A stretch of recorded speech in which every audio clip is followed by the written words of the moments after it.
Di sini kata Syekh Nawawi Al-Bantani, seorang anak itu ada karena ada bapak. Bapak nggak ada, ya anak nggak ada. Ya. Itu dia.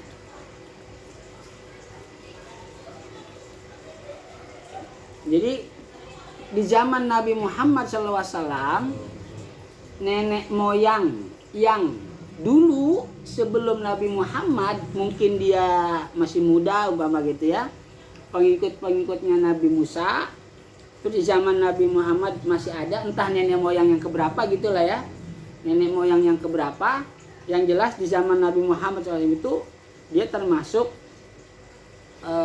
buyut lah gitu ya, buyut dari buyut-buyutnya yang dulu yang pengikut Nabi Musa.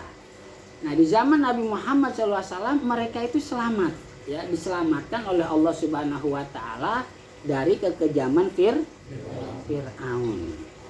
Maka keturunan-keturunan dari buyut-buyut itu ya, keturunan dari buyut-buyut itu tentunya mereka seharusnya bersyukur ya, bersyukur kepada nikmat Allah Subhanahu Wa Taala yang telah diberikan kepada mereka.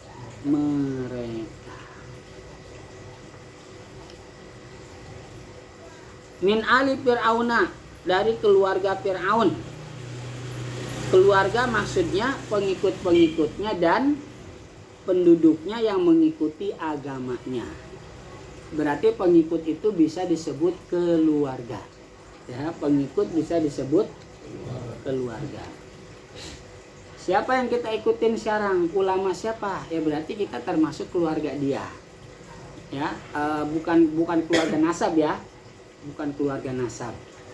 Ya, bukan.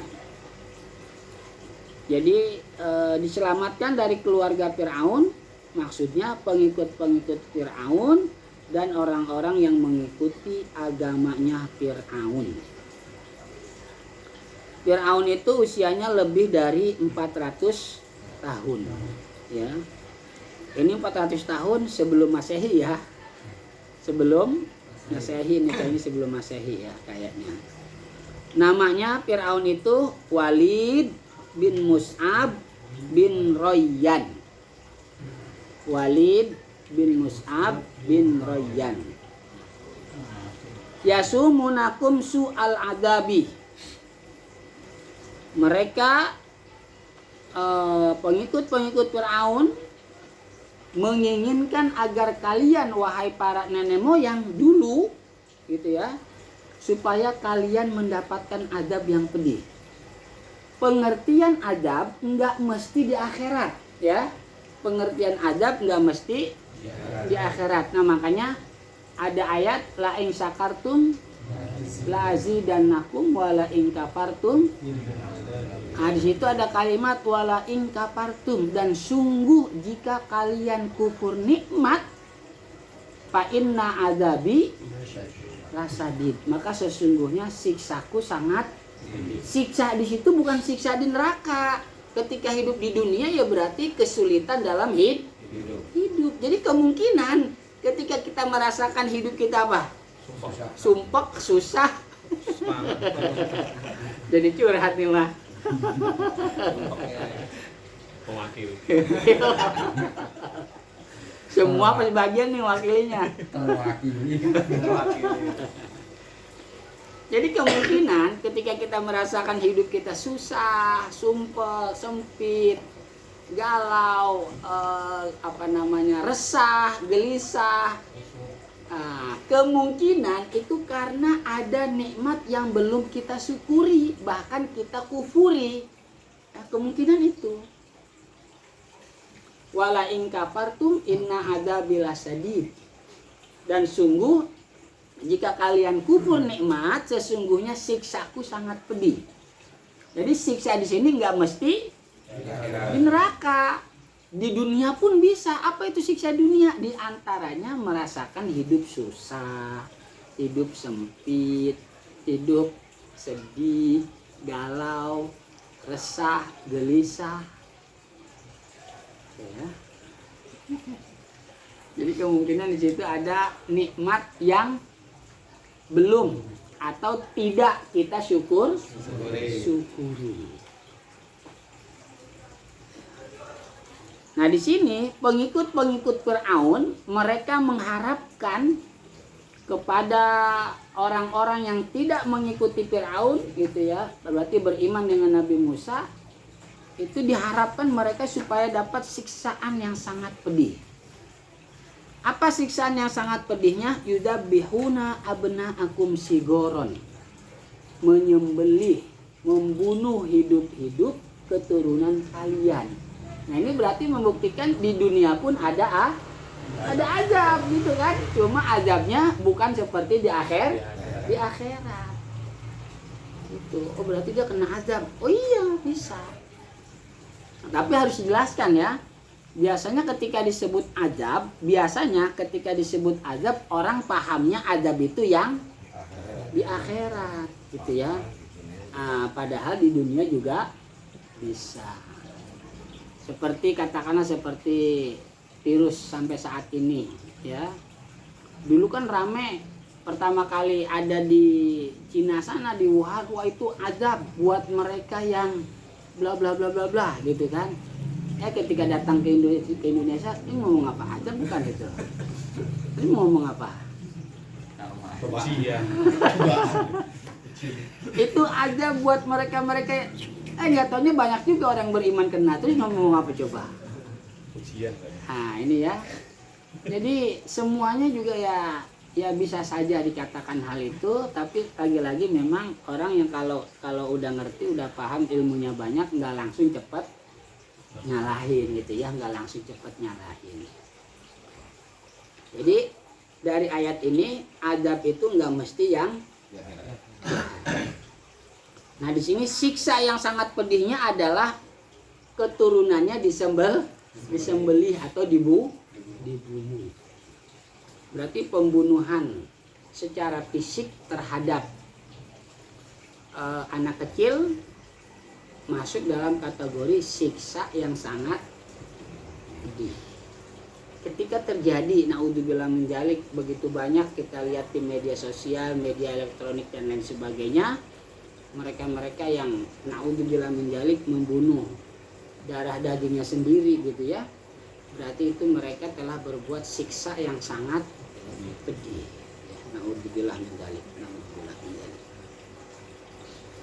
Menyembelih keturunan mereka yang masih kecil tapi yang laki-laki. Wa yastahyuna nisaakum, sedangkan yang perempuan dibiarkan hidup. Yang perempuan dibiarkan hidup kenapa? Supaya nanti kalau udah gede bisa dijadiin apa? Budak, gundik gitu ya. Terus apalagi bahasanya?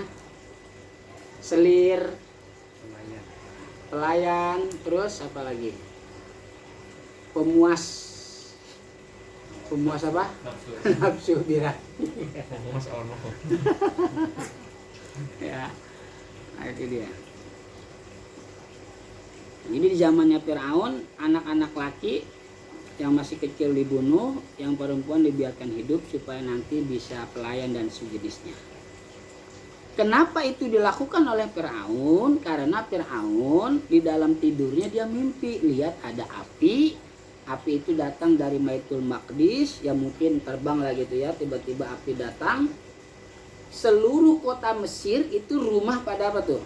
Kebakar semua suku yang ada di Mesir saat itu rumahnya kebakar kecuali rumah Bani Israel ya, kecuali rumah Bani Israel. Akhirnya setelah Fir'aun bangun, para dukun dipanggil. Ini dukun kenapa kok yang selamat cuma keturunan Bani Israel? Kenapa ini? Kata dukun, dari Bani Israel nanti akan terlahir seorang bayi laki-laki, di mana bayi laki-laki itu akan menghancurkan kerajaanmu, akan membunuh, membureskan, menghabiskan suku-suku yang mengikuti ajaranmu. Oh begitu kata Firaun. Iya, ya udah kalau begitu mulai hari ini saya akan memerintahkan pasukan saya, tentara-tentara saya agar membunuh setiap ibu yang melahirkan anak laki-laki. Jadi di zaman Nabi Musa bayi laki-laki yang dibunuh, bayi perempuan hidup. Tapi di zamannya jahiliyah sebelum Nabi kita Muhammad SAW terbalik, yang dibunuh perempuan, laki-laki dibiarkan hidup. Kenapa? Buat perang ya, buat perang. Karena perempuan dianggap lemah, nggak bisa memberikan keuntungan. Itu sebelum datang Islam yang dibawa oleh Nabi kita Muhammad Shallallahu Alaihi Wasallam. Yang akhirnya Fir'aun dapat membunuh anak-anak pada saat itu berjumlah 12.000. Ya, 12.000. Wa fi dzalikum bala'un mir rabbikum azim. Bala. Ini pun kalimat bala bisa kita maknai ujian atau bisa juga nikmat ya, bisa juga bala itu ujian atau nikmat atau cobaan atau nikmat bisa ya, tergantung kita menyandarkannya, melihatnya dari sisi mana. Seperti umpama kayak corona ini, kita melihatnya apa? Kalau melihatnya umpama ya, melihatnya untuk saudara-saudara kita yang kebetulan dari tim kesehatan, ya berarti buat mereka nikmat karena dapat rezeki masing-masing. Hujan gede, hujan lebat, siapa yang nikmat? Tukang cuci sofa, iya kan? Alhamdulillah buat dia, alhamdulillah hujan gede, gue jadi banyak rezekinya. Lah bukan dia nyukurin kita, bukan yang rezeki dia di situ. Tapi buat kita, ya itu dia, ya. Jadi nggak bisa kita mengatakan bahwa ini ujian. Ketika ada orang senang, wah lu enggak, bukan, dia lihatnya dari sisi apa gitu ya, melihatnya dari sisi apa. Ada doa kalau kita dengar ada orang lain atau teman kita dapat umpama kena sakit, dapat musibah, kita nggak apa-apa mengucapkan alhamdulillah, tapi diucapkannya jangan di depan dia, ya. Jangan di depan dia diucapkannya, di hati aja. Maksudnya apa? Alhamdulillah, gua nggak kena kayak dia. Alhamdulillah masih. Nah iya, jangan alhamdulillah, wah lu nah bukan ya. Iya berarti lu nyukurin lain, bisa begitu dah akhirnya dah. Nah gitu ya. Nggak apa-apa. Jadi maksudnya kita ngucapin alhamdulillah bukan nyukurin, bukan ya, syukurin, bukan. Nah jadi lagi-lagi di sini perempuan saat itu nanti diperkerjakan untuk pekerjaan yang berat-berat. Kenapa begitu? Karena itu menjadi sebab yang akhirnya keturunan jadi putus, dan kehidupan kaum wanita saat itu kurang baik, kurang bagus. Nah itu diantaranya sedikit kisah yang terjadi di zamannya Fir'aun, ya, zamannya Fir'aun. Ya silakan, barangkali ada yang mau dimudakarahkan. Ayo silakan. Yang habis tirakan ini jadi dapat ilmu baru nih, ditanyakan dulu. Kumpulin pertanyaan. Iya. Belum.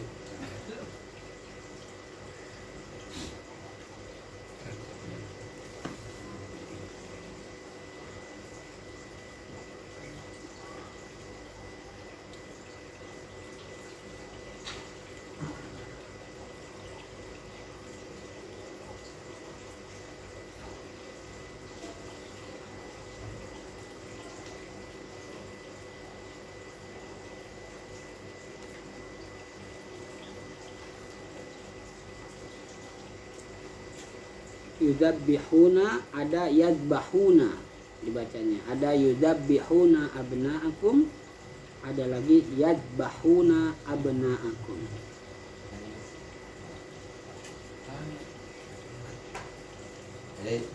Ya silakan. Itu kan tadi kan ada beberapa qiraat ya. Nah, yang jadi pertanyaan itu mempengaruhi dari isi ayat atau artinya enggak? Iya. Ini makanya yang bikin saya kangen sama Pak Iqbal begini. Iya. Jadi kalau beliau nggak datang, sepi, kayaknya sepi, nggak ada pertanyaan. Sekaligus buat teman-teman juga jadi tambah ilmu kan. Iya Karena saya kalau mau nanya mama lu. Kirain udah paham. ya jadi gini. Apakah itu bisa mempengaruhi dari segi arti sehingga bisa apa namanya menyalahi ayatnya gitu ya? Iya. Enggak ya, enggak. Tergantung nanti artinya gini. Kalau kita bacanya tidak sesuai dengan yang di apa namanya di petunjuk ulama ya kemungkinan bisa. Tapi kalau sesuai dengan petunjuk ulama insya Allah apa? Enggak. Ya, enggak. Insya Allah enggak. Ya, jadi bisa mempengaruhi arti sehingga bisa mempengaruhi pemahaman. Ya, kalau benar ya enggak, kalau salah iya juga gitu ya. Namun yang dimaksud iya bisa menyalahi arti sehingga bisa menyalahi pemahaman kalau tidak apa? Kalau tidak sesuai dengan petunjuk ulama. Ya tentunya ulama dengan beberapa dalil atau bukti yang mereka dapatkan gitu ya. Seperti najainakum, anjainakum, najaitukum. Najainakum, kami menyelamatkan kalian, berarti kaliannya banyak. Ya, kami menyelamatkan kalian, najainakum, banyak. Nah, itu kami padahal untuk satu orang. Ini menunjukkan bahwa yang menyebut kami untuk satu orang itu menunjukkan bahwa kedudukan dia begitu mulia. Nah, makanya biasanya ini pasti untuk Allah Subhanahu wa ta'ala. Namun terkadang juga digunakan oleh manusia ketika ada perwakilan umpama dari lurah, ternyata lurahnya nggak datang, diwakilkan ke wakilnya, kami mewakili Pak Lurah. Nah, berarti dia secara duniawi kedudukannya tinggi gitu ya, kedudukannya tinggi. Nah, kalau buat Allah udah pasti Allah Subhanahu wa ta'ala begitu mulia. Jadi idnajainakum, ketika kami menyelamatkan kalian banyak. Anjainakum, kami menyelamatkan kalian, ada ada objek, ada subjek, ada keterangan ya, subjek, objek, predikat. Nah, ya. Terus najaitukum, aku, objeknya berarti langsung tertuju kepada Allah Subhanahu wa ta'ala. Jadi intinya banyak qiraat ya, banyak qiraat dari dari segi arti bisa saja berbeda tapi tidak menyalahi pemahaman, kecuali qiraat yang di luar dari ketentuan yang ditentukan oleh para ulama, itu baru bisa mencidrai ya, baru itu bisa mencidrai, baru bisa mencidrai. Insya Allah kalau qiraat itu sesuai dengan yang dipraktekkan, ditujukan oleh para ulama, insya Allah enggak.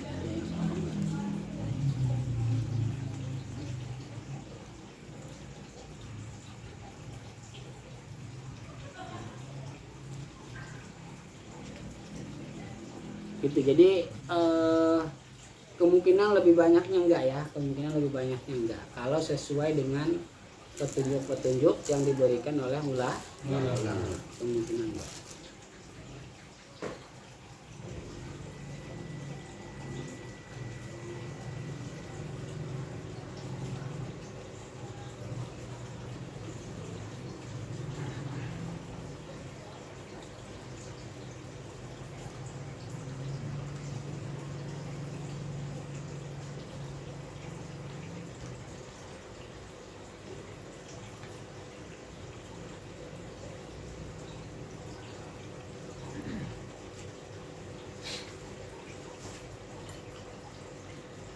Terus ada lagi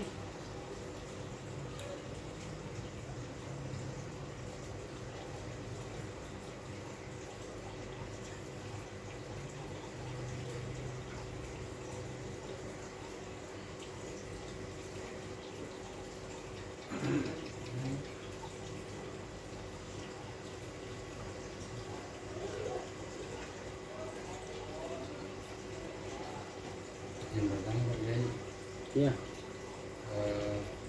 Al-Baqarah ayat 49 tadi Pak Kiai. Iya. Kisahnya hanya sampai di situ Pak Kiai. Sementara sampai situ. Iya. Belum sampai Belum. sampai lahirnya. Belum. Ya mungkin nggak tahu nih sampai gimana. Ya sementara begitu sementara. Soalnya Kenapa? apa ya? Entah suatu kebetulan atau apa tadi siang itu saya dengerin ceramah aja di sini ceritanya tentang ini dan sampai yang tadi apa orang kalau sudah bisa sakit kita alhamdulillah itu sih tadi siang ceramahnya iya saya dengerin itu. Iya. Wah, malam ini diajarin itu.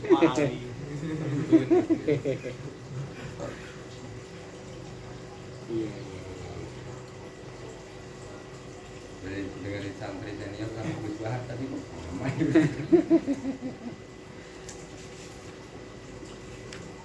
perlu juga masih kan.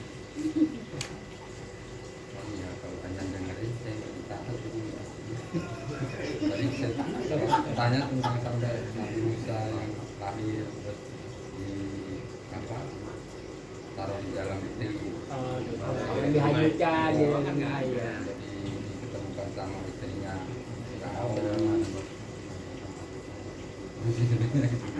Oh berarti cuman tadi siang ya belum tahu jelasnya bahwa itu di surat Al-Baqarah ayat 47. Ada gitu, sebagian kisahnya ada di situ. Sebagian kisahnya gitu ya. Karena nggak semua kisahnya itu terangkum dalam surah Al-Baqarah, enggak. Ada di beberapa surah lah gitu, ada di beberapa surah saling berkaitan.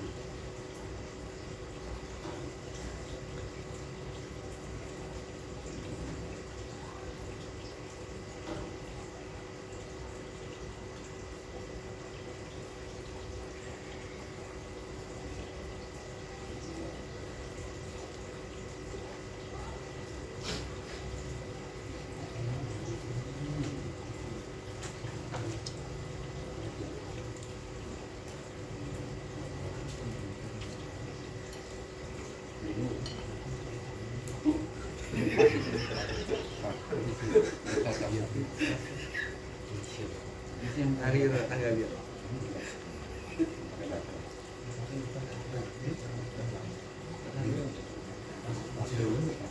Oh, aja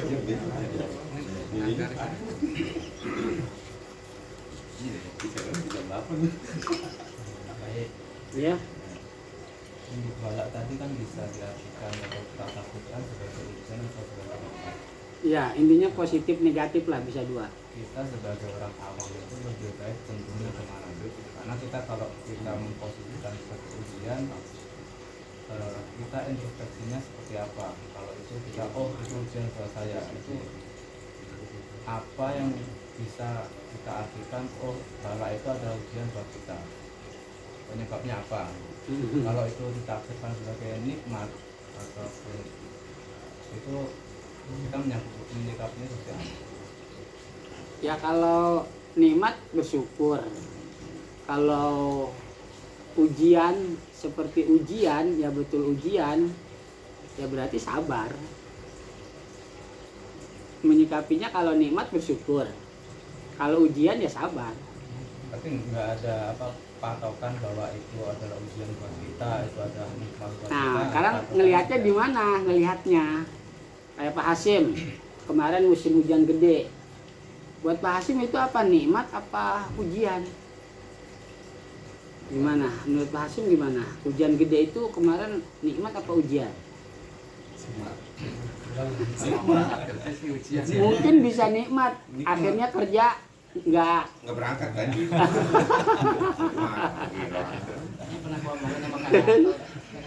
bisa jadi ujian kalau gitu kan. Nah itu tergantung gitu ya, melihatnya dari siapa ya begitu gitu ya. Berarti kalau oh ini nikmat buat saya, syukuri.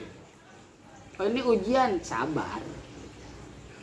Jadi cara-cara mendeteksinya ini bala ini ujian atau nikmat buat kita, nah kita melihatnya dari sisi yang mana. Kalau ada keuntungan buat kita, ya kemungkinan itu nikmat. Tapi kalau kesulitan, kesusahan, kemungkinan itu ujian. Berarti kalau nikmat ya syukuri, kalau ujian ya sabar. Emang itu doang udah. Kalau nikmat syukur, kalau ujian ya sabar. Kalau kayak orang tua saya itu Pak Kiai. Iya gimana? Kayak orang tua saya sakit itu apa bisa dibilang ujian apa teguran gitu? Maksud melihatnya dari mana? Kalau saya kalau pribadi saya Iya. kalau yang namanya ujian itu berarti itu orang udah siap gitu loh. Iya, Tapi terus? kalau teguran ya berarti wah ini perilaku kita kemarin salah, apa kita bisa koreksi diri gitu Pak. Ya itu kedepannya bisa Bisa. Kalau Maksud merasa seperti itu ya bisa. Kenapa enggak? Bisa aja. Iya. Jadi kan kalau yang namanya orang ujian diuji itu berarti kan wah orang itu udah yang benar-benar udah siap. Sekolah gitu ya. Iya. Jadi 6 bulan ada ujian semester 1 Mama. Ya berarti sebelum itu udah siap-siap kan. Nanti kita bakal ujian nih di bulan sekian, tanggal sekian. Berarti udah dipersiapkan. Soalnya apa segala macam. Berarti udah belajar dulu. Ya bisa aja. Kalau menurut saya Bisa kemarin itu aja. kayaknya teguran Pak ya. Bisa. Keluarga saya Bisa. Berarti mengkoreksi. itu Bisa. Berarti coba. Nah kira-kira teguran itu untuk apa? Gitu kan? mungkin perilaku. Apakah untuk menambah kebaikan ke kitanya, Ya. gitu kan? Apakah untuk menghapus dosa kita? Nah itu tinggal kitanya gitu. Masih untung masih dikasih teguran gitu Pak ya. Berarti masih disayang ya. Berarti buat kafarut. bisa aja. Gak ada salahnya. Dan kami ini Kadang-kadang yang salah itu memaksakan pemahaman kita ke orang, sementara orang belum bisa nerima, tapi kita paksakan supaya nerima. Ini salah. Nggak bisa. Ini menurut gua ujian. Enggak, buat gua nikmat. Ya nggak bisa. Gimana nggak bakal selesai? Ya akhirnya saling apa? Saling menyalahkan dan saling merasa benar sendiri. Nggak akan pernah selesai. Nah itu yang salah. Ya, memaksakan pemahaman ke orang lain sementara orang belum siap untuk menerima pemahaman kita. Ya udah gitu ya. Tapi kalau saling memahami, ya oh iya mungkin buat kamu nikmat, buat saya ujian. Selesai kalau saling memahami, saling mengerti, udah selesai. Ya bisa aja. Nah itu karena emang seperti itu yang dia rasakan, ya udah.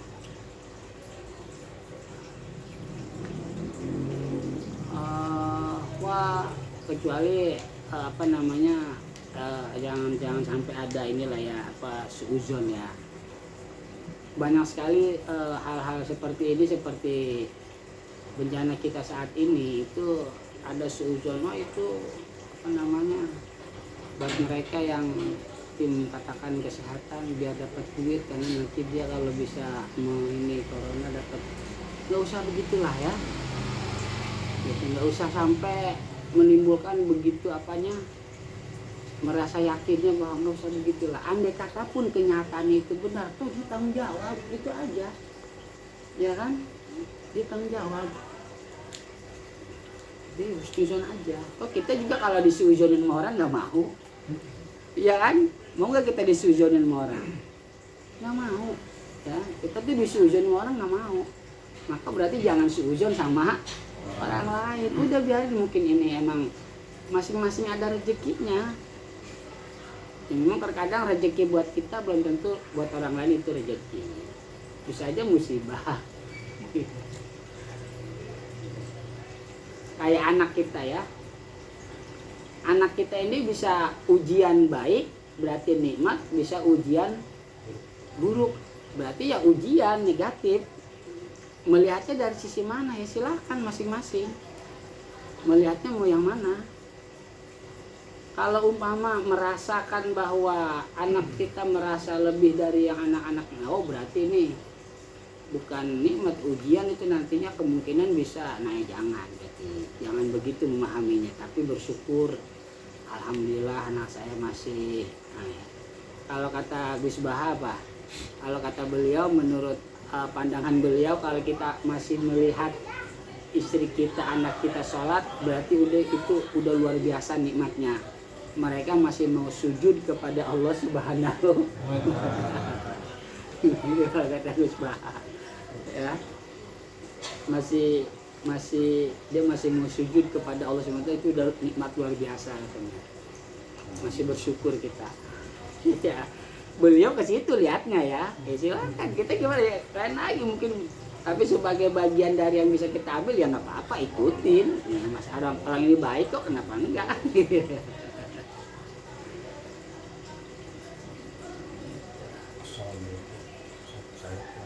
Iya, silakan Kong. Iya. Pintu gerbang. Iya. Iya, silakan Kong. Hati-hati ya. Tidur di sini aja Kong.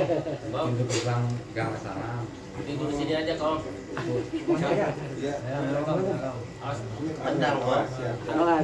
Awas tendang Kong. Ngantuk Kang. Jamnya salah kali. Ini kunci ngambil tuh, ntar jamnya jamnya salah. Masih jam 9.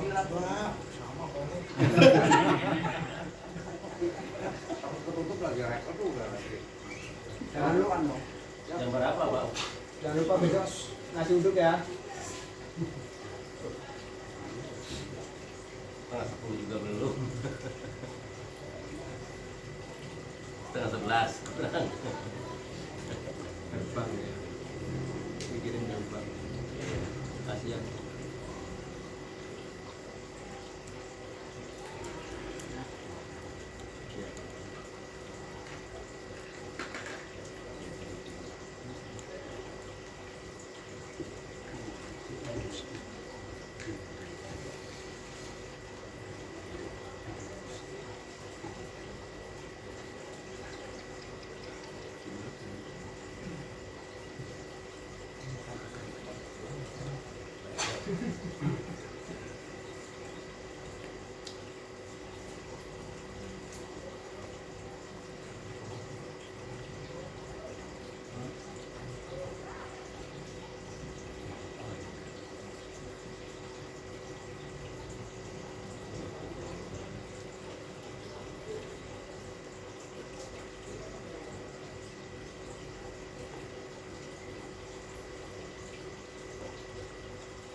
Emang ada perkataannya salah seorang ulama, Sufyan bin Uyainah, salah satu kita bersyukur kepada Allah Subhanahu wa taala yaitu sholat. Ya, sholat. Jadi sholat itu bagian daripada cara bersyukur kita kepada Allah Subhanahu wa taala.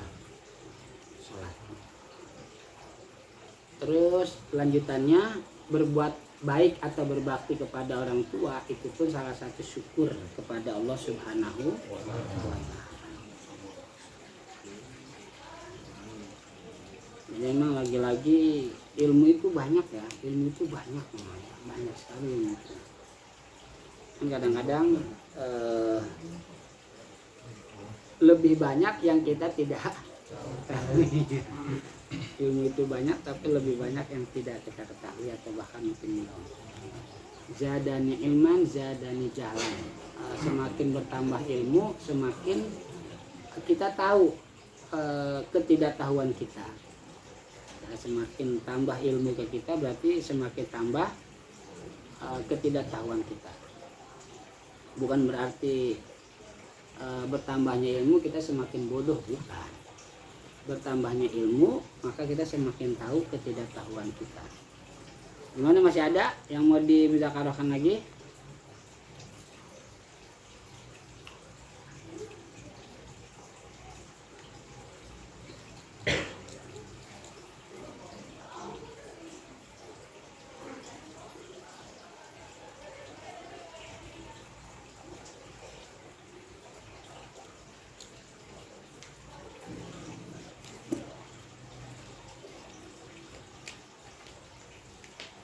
Oke, kalau nggak ada kita cukupkan. Mudah-mudahan bermanfaat dan bisa dipahami sehingga bisa kita amalkan dalam kehidupan kita sehari-hari, minimal untuk diri kita sendiri dan keluarga kita. Allahumma sholli ala sayyidina Muhammadin fil awwalina wal akhirin. Wa barik wa sallim wa radhiyallahu ta'ala an sadatina ashabi sayyidina Rasulillah ajma'in. Bismillahirrahmanirrahim. Alhamdulillahi rabbil alamin. Hamdan yuwafi ni'amahu wa yukafi mazidah. Ya Rabbana lakal hamdu wa lakal syukru kama yanbaghi li jalali wajhikal karim wa 'azimi sultanik. Allahumma salli wa sallim wa barik ala sayyidina Muhammad wa ala ali sayyidina Muhammad bi'adadi kulli da'in wa dawa bi'adadi kulli da'in wa dawa bi'adadi kulli da'in wa dawa. Rabbana zidna ilman nafi'a, Rabbana zidna ilman nafi'a, Rabbana zidna ilman nafi'a fid dini wa dunya wal akhirah.